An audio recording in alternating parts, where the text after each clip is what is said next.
I think it's definitely a gray area. Like, there's definitely things that are really and actually scams. Like, I mean, BitConnect would be one example of something that's way on the spectrum.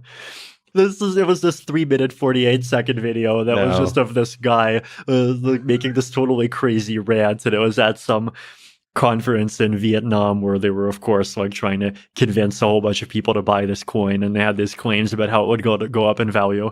Yeah. That was definitely like the peak of these pure, completely scammy coins, and that was definitely really terrible. And I feel like we have less, despite cryptocurrency as a whole being bigger, we actually have quite a bit less of that now.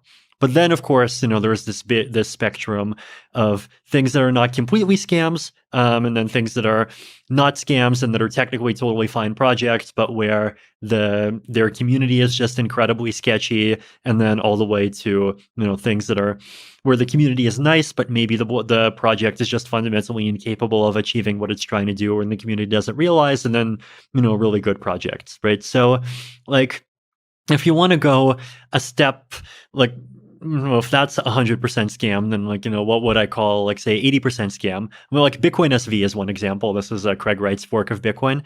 Like, theoretically, it's a blockchain, right? It's a fork of Bitcoin. It has 512 megabyte blocks. If you really wanted to, you could use the blockchain. It satisfies the properties that you can send transactions onto it. You can probably use it as a backup to store your files if you really wanted to, just because it has so much space. It might fail, but at the same time, like, as we basically said, like, Craig Wright is a scammer, and like half the community is just totally batshit insane. In the case of BSV, like, the humans, they make just completely wrong and just obviously wrong claims about like what BSV is capable of accomplishing, and like what it conceivably could accomplish. And like, there's just a lot of aspects of it that make it feel like a money grab. So that's one example. And then, you gotta go a bit further, and then, you have like the Trons of the world.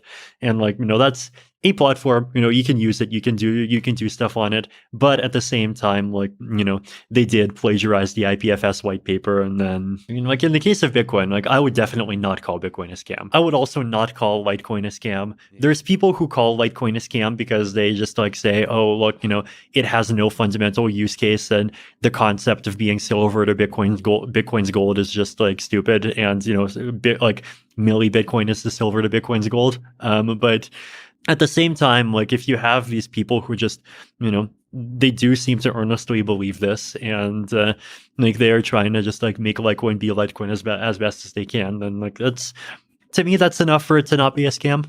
And then, so yeah, I think the biggest gray area is definitely between like projects that are earnest, but they have just all sorts of these like different combinations of flawed qualities to them. Yeah. Like, imagine like Mac versus PC wars if everyone who bought a MacBook like had 10 Apple shares inside of it, and everyone who had a PC had 10 Microsoft shares inside of it. And then you had the elites who bought their Macs back in 1983, and then they spent $500 dead, and now they have $40 million, and they just think that they're these gurus who understands the future of finance and geopolitics, and they make theories about why Apple is the one that's going to bring freedom to the world, and Windows is like That is so secretly true. aligned with the axis of evil.